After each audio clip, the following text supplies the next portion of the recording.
It's time for a Tuesday PFT OT. Chris Sims back in the saddle for the extra 15 minutes or so that we do to address topics that we weren't able to get to during PFT Live or things that we'd like to expand upon a little bit more. And I want to start with a little business information here. This came from Daniel Kaplan, now of The Athletic. Royalties earned last year by players for group merchandising, jersey sales, etc. Tom Brady, once again, the top of the heap with an extra $2.35 million. And when you're making $15, $16 million a year playing football, that's not chump change. So $2.35 million for Brady, all from these jerseys that people keep buying. Chris, we talked about that recently. Your kid's gone through how many Tom Brady jerseys as he's outgrown them? Right. More and more Tom Brady jerseys. I have a feeling they're going to keep selling Tom Brady jerseys after he finally retires, if he ever does. I think you're right. I mean, well, he's hit that status. He's an American icon. I mean, he is. I mean, I'm not so sure I might not buy a Tom Brady jersey at some point. I mean, he's that special. And, yeah, I think grown men and kids are going to continue to buy it, and I get it, and it's cool. I mean, it's unbelievable the guy's had the run that he's had. I mean, really, the career, the accomplishments, the second wind of the career, Mike, a lot of New England people don't like me and because I said he took the air out of the football, and I said back in 2012 and 2013 he wasn't one of the 5 best quarterbacks in the league. And, man, ever since 2014, he rechanged his career and he's rechanged his throwing motion, and he's just become a player that's closer to the guy we saw at the start of his career than the guy I saw in 2011, 12, and 13. And I'm just amazed by it. And he's selfless and done so many good things, and he's just still playing at such a high level. And another point that came from the list that Kaplan published, Dak Prescott, who is going to make $2.025 million this year, made $2 million in those royalty sales. And that is one of the tangible benefits of being the Cowboys quarterback. And that's one of the pressure points in those negotiations. The Cowboys want credit for that. Yeah. And Dak Prescott's agents are not going to care what team you are. All they care about is maximizing the football contract. And they're not going to give you credit for it's the Cowboys and you can sell more jerseys and you can get the Danner yogurt sponsorship and you can get a broadcasting job when your career's over. No. We want the most money possible, but still, for Dak Prescott, it just shows he does make more money off the field than he currently makes on the field. That should change. Yeah. That should change at some point. Don't you think it should happen before the start of the season? I mean, I was looking at this the other day. Of all the quarterbacks out there, other than Jameis Winston and Marcus Mariota, that they have to prove that they're going to earn their second contract. There are 2 guys who are eligible for second contracts and haven't gotten them yet: Jared Goff and Dak Prescott. They both should have them, and especially Prescott. He's going into the last year of his contract, and the Cowboys are going to run the risk of a franchise tag dilemma if they don't get this done. But I feel like they've got a long way to go to get something done. Yeah, I do too. And, yeah, he's a 4th-round pick. I mean, he hasn't made big money yet in his career, so he's even, more desperate to cash in than a guy like Jared Goff out with the Rams. And I would think, yes, I mean, as we've talked about a lot, if they dangled out, a pretty good market value deal with some big guarantees and all that, I would find it hard to believe that Dak Prescott wouldn't take the deal at this point. And in the Dallas Cowboys, I certainly, with the team you got right now, and if you're feeling good about Kellen Moore at offensive coordinator, I'd be scared because I'd go, oh gosh, we're the type of team we might go 13-3 and be in the NFC playoffs, and then Dak Prescott's going to ask for $40 million a year. Yeah, right. So, do it now, get him from the low maybe. Same thing applies to receiver Amari Cooper, who's going into the last year of his contract, a contract for which the Cowboys traded last year with the Raiders. Not a whole lot of progress on an Amari Cooper deal. Meanwhile, Saints GM Mickey Loomis indicated recently that the team has had some conversations with receiver Michael Thomas after the Cam Jordan deal was done last week. The indications are that Michael Thomas will be the next one to get a contract. And this is a guy, Chris, who is a game changer. Yeah. He is intense. In the postseason, before their divisional round game against the Eagles, he was crazed. I mean, I have never seen a receiver that locked in and that focused and that determined before a game.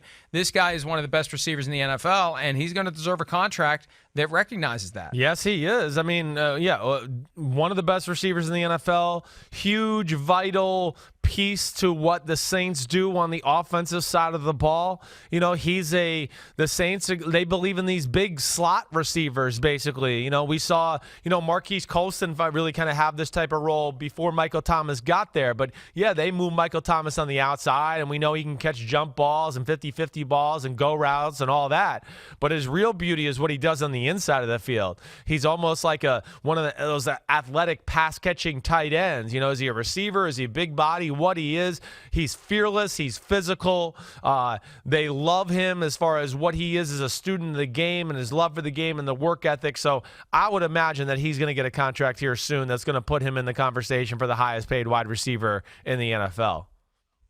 Eventually, Jake Kumaro may be in that category as well. He has received some high praise from Aaron Rodgers, who is just looking for some receivers he can trust. And Rodgers has raved about Kumaro's ability to do everything that he expects of him.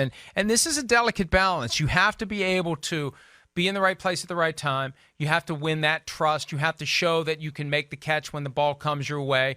And Rodgers just went on and on about what he does. He says it's innate, that's what separates him from a guy you might not trust as much, because you know that he's going to do it right. He's always going to be in the right spot. He knows what he's doing all the time and what the other guys are doing. And when he gets a chance to make plays, he makes plays, and he does it in a super classy, understated way. Now, I don't know why that matters, but apparently it's a factor for Aaron Rodgers. And ultimately, the quarterback decides who he's going to throw to. Chris, let me put this to you. Yeah. Was there ever a guy on the field that you either felt like, I want to throw it to him because I like how he plays, regardless of whether he's open, or a guy that would be open but you just didn't like, that you shied away from throwing the ball to? Well, definitely. I mean, to go on the positive one first, right? Like, I'll go with a guy like Ike Hilliard. Ike Hilliard was like our slot receiver with the Tampa Bay Buccaneers.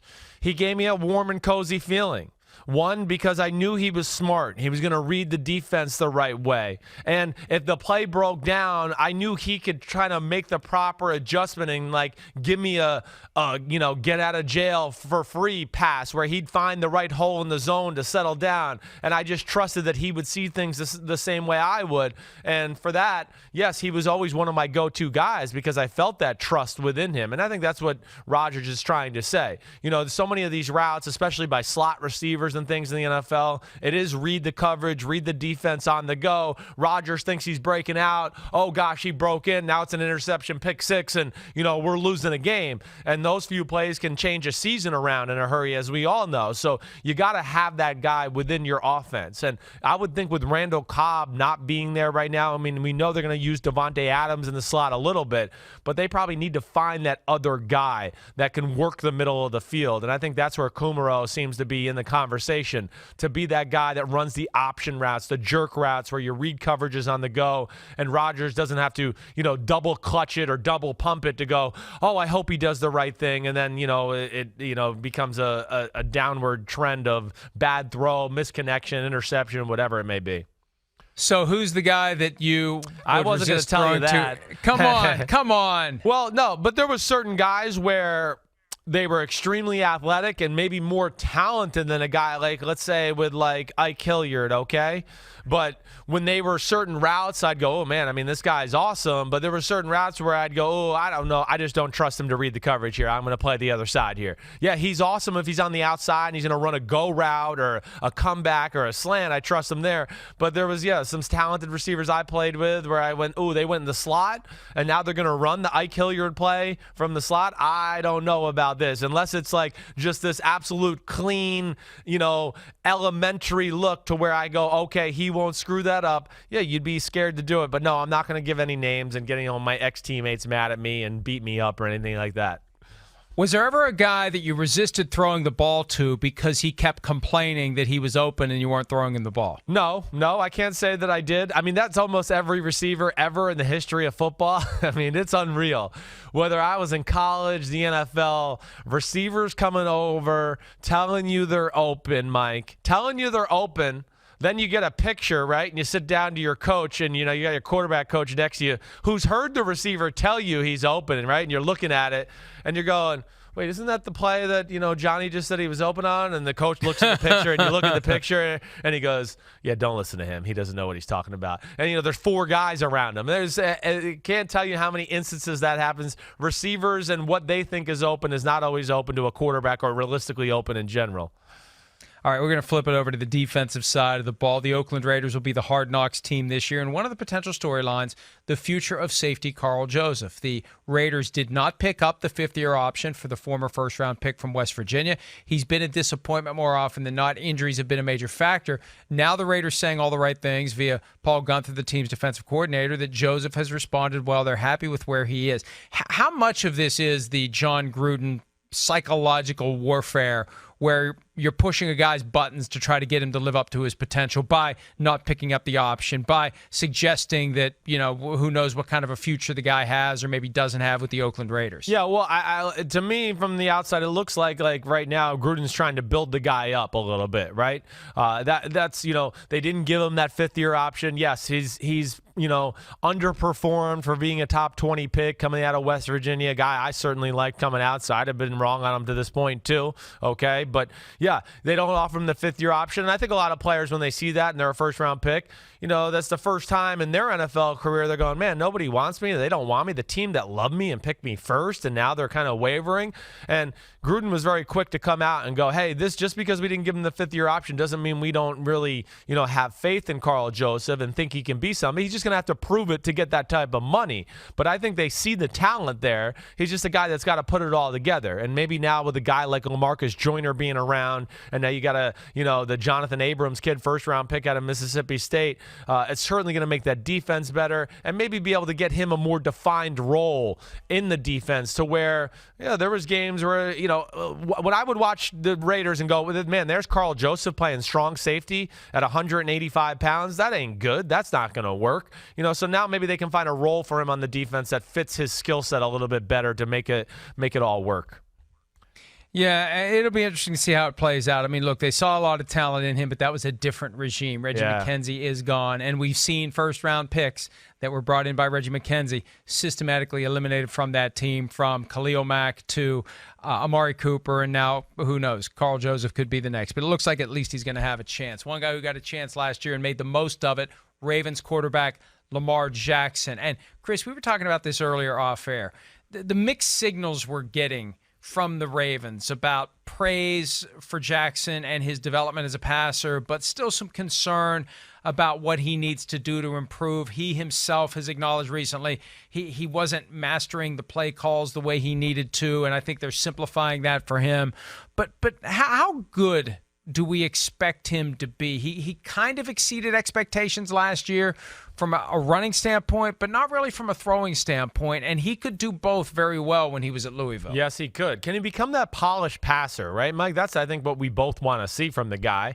We know he can run. We know he understands how to play the position and all that, but can he be, surgical within the pocket like Drew Brees is? And I'm not saying he has to be like Drew Brees, but he's got to have moments of that where you go, okay, yeah, we're not going to be able to run today. We're not going to be able to trick him into a run game. We're going to have to drop back, and you're going to have to sit in the pocket 30 times and make 20 good decisions and throw 20 accurate footballs to go 20 for 30 and throw for 280 yards and 2 touchdowns and no interceptions. That's what I got to see from Lamar Jackson. And we saw no semblance of that last year. So I got to see it to believe it. But you're right. The offseason seemed cryptic to me. I know I said a few weeks ago I had heard from people in Baltimore that the offseason didn't get off to a great start as far as OTAs, practices from him, right? He didn't know they were changing the offense around. That was certainly an odd comment. Now we hear about, fumbling the language around, but I also felt like we heard a little bit of a Ravens propaganda at the end where the coaches were trying to put a positive spin on Lamar Jackson and how he's improved and we still need to get better. And then he makes a comment, Lamar Jackson, like he might go see Tom House. So to me, if you were really kicking butt, you wouldn't be going, I need to go see Tom House now for the first time ever in between OTAs and training camp. So I am definitely concerned and intrigued by this whole thing.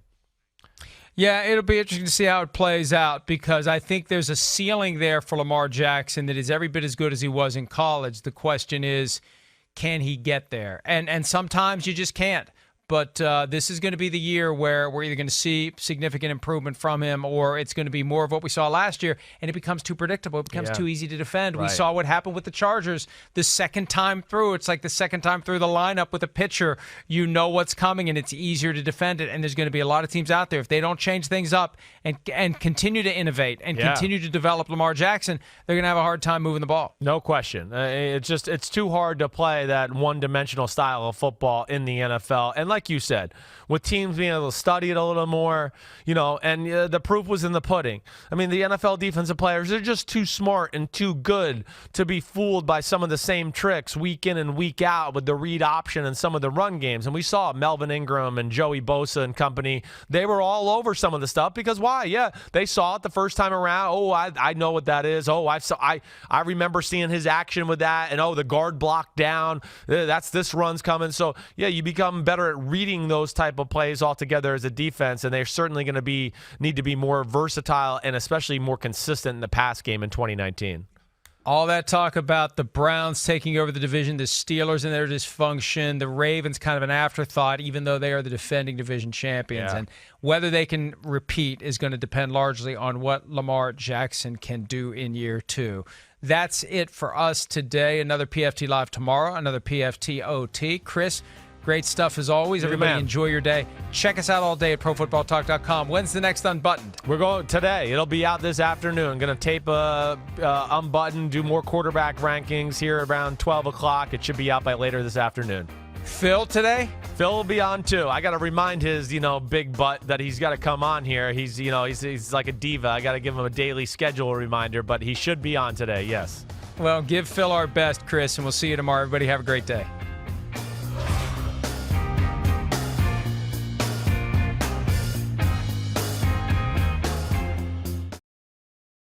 Hi, I'm Mike Tirico, and thanks for watching. Make sure to hit subscribe for the latest news and highlights from NBC Sports.